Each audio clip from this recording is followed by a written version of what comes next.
chào toàn thể các anh em trong ngành nhôm kính. Và ngày hôm nay thì tôi xin được giới thiệu cũng như mang đến cho toàn thể các anh em trong ngành nhôm kính một giải pháp đầu tư mới trong dòng máy cắt nhôm hai đầu. Dòng máy cắt nhôm hai đầu chúng tôi đang muốn mang đến để giới thiệu cho anh em là dòng máy mang tên là P30, sản phẩm mang tính công nghệ giúp cho trong quá trình chúng ta cắt là sẽ không bị văng DC, bị móp nhôm, nổ nhôm như những dòng hàng thông thường như 05, 08 và 09. Những dòng thông thường như chúng ta cắt nhôm hệ hay là chúng ta cắt những thanh DC rất là ngắn thì sẽ bị văng DC, dẫn đến cái tình trạng là sẽ bị hỏng lưỡi và cái độ an toàn sẽ không được cao. Đối với dòng này thì được thiết kế đặc biệt là hệ thống lưỡi cắt được đẩy từ dưới lên trên. Do vậy khi chúng ta cắt những thanh DC nhỏ hoặc là những thanh nhôm mỏng thì sẽ không bị văng, cũng như là an toàn, hệ số an toàn rất là cao. Về hệ thống motor và lưỡi cắt thì sẽ được đồng trục với nhau, là được thiết kế là dòng motor vuông công nghệ của Italia. Hệ thống lưỡi cắt, máy sử dụng cặp lưỡi cắt có đường kính là 450, thương hiệu là dòng hàng Wagen. Đây là dòng lưỡi cắt rất là cao cấp, giúp cho anh em sử dụng cũng như cắt thì sẽ được ổn định và cũng như được lâu dài, giúp vết cắt sẽ được mịn và đảm bảo. Ngoài ra như anh em có thể là chúng ta được nhìn cái kết cấu phía bên trong, ở phía trong của máy đấy ạ. Motor và lưỡi cắt khi chúng ta là thao tác sẽ được đẩy từ dưới lên thông qua hệ thống đường ray là ray mang cá, hay còn gọi là cái trục ray vuông. Những hệ thống trục ray vuông này thì cái độ chính xác là cao nhất. Đây vì ra những dòng CNC, những dòng cao cấp thì mới sử dụng hệ thống ray vuông này. Đấy, sẽ được thiết kế. Ngoài ra những anh em cũng được nhìn thấy trên đây là những hệ thống là piston giữ góc, chuyển góc và đẩy lưỡi cắt lên là dòng những piston cỡ to. Đấy, giúp trong quá trình chúng ta hoạt động vận hành sẽ được độ ổn định là cao nhất. Đấy. Ngoài ra những hệ thống kết cấu khung bệ của máy như anh em được nhìn thấy, toàn bộ chiều dài của máy, chiều dọc máy này đều toàn bộ là những cái bản bệ thép chữ Y. Đấy, thép nặng. Đấy, máy rất là nặng. Đấy, máy rất nặng và khi vận hành thì sẽ không bị rung lắc. Đấy. Và toàn bộ được trang bị hệ thống sơn tĩnh điện. Tất cả chi tiết của máy đều là sơn tĩnh điện hết. Thân máy, vỏ máy, hệ thống nắp chụp chắn DC này. Đấy. Ngoài ra hệ thống thước này như em nhìn thấy trên đây, toàn bộ thước là thước inox này. Có hộp bảo vệ này rất là chắc chắn, sẽ giúp là chúng ta sẽ được bền theo máy. Ngoài ra thì trong điều kiện là ban đêm, chúng tôi đã thiết kế hệ thống là đèn led này, đèn chiếu sáng khi chúng ta hoạt động trong điều kiện thiếu ánh sáng. Ví dụ trời tối chúng ta soi đèn lên này, chúng ta nhìn nó có thể dễ dàng hơn. Ngoài ra thì có hệ thống kính lúp. Đấy, giúp độ phân giải sẽ cao hơn, chúng ta nhìn thì có thể dễ dàng hơn. Và cũng giống như những dòng khác thì máy được hoạt động dựa trên hệ thống là bảng điều khiển này. Đấy, được chuẩn hóa tiếng Việt và tiếng Anh, anh em dễ dàng sử dụng. Có những nút bập, có những nút là bọc cao su này.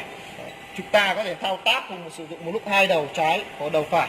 Đấy, hoặc sử dụng cả hai đầu. Đấy, thao tác rất là đơn giản. Và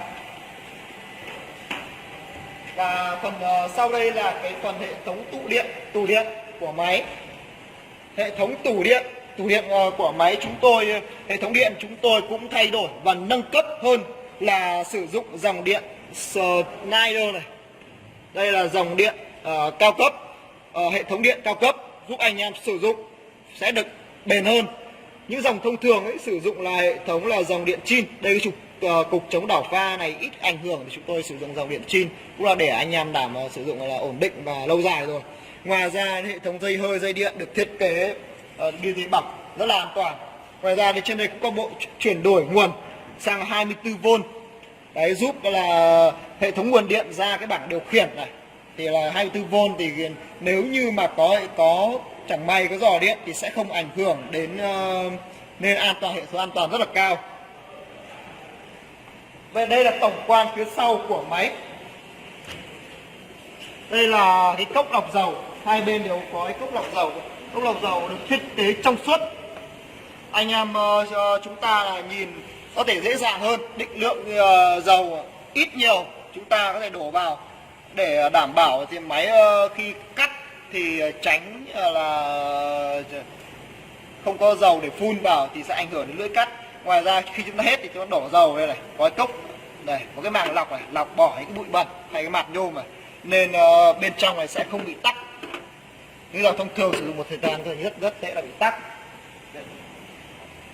Ngoài ra dây xích sắt này được gắn vào cái đường đưa dây hơi, dây điện đi này, mình sử dụng dây xích sắt này rất chắc chắn, anh em sử dụng lâu dài. Và những cái kệ. Và sau đây thì tôi xin được vận hành để cho toàn thể các anh em cùng được hiểu rõ hơn về sản phẩm cũng như là cái quy trình vận hành của máy, và một vài những cái lưu ý trong quá trình chúng ta anh em là sử dụng trong tất cả những cái dòng máy cắt nhôm hai đầu.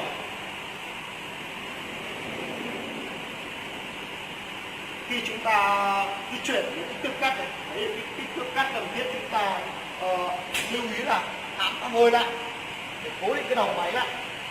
Nhiều khi chúng ta quên không để ý là khi chúng ta cắt thì nó bị xây dựng ra, ảnh hưởng đến góc cắt cũng như là cái ảnh hưởng đến hệ thống lưỡi cắt của chúng ta.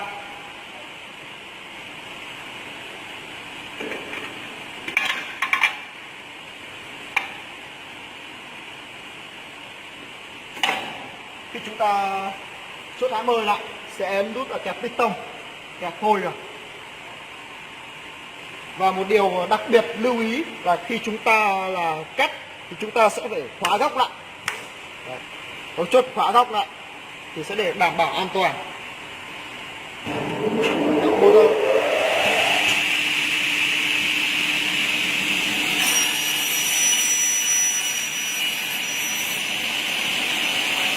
Khi cắt thì hệ thống trục trắng DC này sẽ được gắn tiếp vào đây. Đây như anh em vừa được nhìn thấy cái thao tác này, chúng ta cắt cái thanh DC rất nhỏ này. Sẽ không bị văng, không bị mót nhôm. Và trên đây là cái sản phẩm, cái thành phẩm chúng tôi đang vừa cắt nhôm sinh pha chính hãng dày 2 ly, nhôm rất là dày. Đấy, vết cắt rất là ngọt mịn. Đối dòng này thì độ chính xác là cao nhất trong các dòng máy cắt nhôm hai đầu. Phẳng mịn này.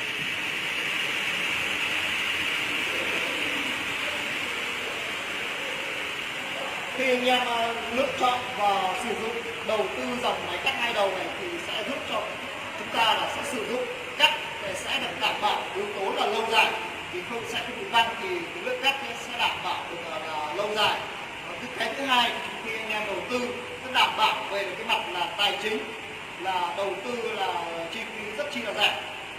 Ngoài dòng máy cắt nhôm hai đầu P30 này, công ty cổ phần Kinh-Max Việt Nam còn cung cấp các loại máy làm cửa nhôm hiện đại và cao cấp khác như dòng máy cắt nhôm hai đầu K20, các dòng máy cắt 08, 09, 05 được thiết kế giống như 08, 09, các dòng máy quay lố ép góc, nhấn khí, đột dập, ép khóa. Hiện tại công ty cổ phần Kinh-Max đã phân phối cho 64 tỉnh thành và các quận huyện trên cả nước, có trụ sở chi nhánh tại 3 miền: miền Bắc, miền Trung, miền Nam. Và anh em để rõ nhất thì hãy đến những cái cơ sở gần mình nhất để tham quan thực tế trực tiếp máy, và chúng tôi sẽ vận hành cho toàn thể các anh em cùng được xem cái sản phẩm để anh em có thể lựa chọn và đầu tư những dòng sản phẩm phù hợp nhất. Và để biết thêm thông tin chi tiết về sản phẩm cũng như là cần tư vấn hỗ trợ, anh em vui lòng liên hệ với số điện thoại phía bên trên màn hình. Và một lần nữa xin được trân trọng cảm ơn tất cả anh em cùng theo dõi video của công ty Kinh-Max. Xin được trân trọng cảm ơn.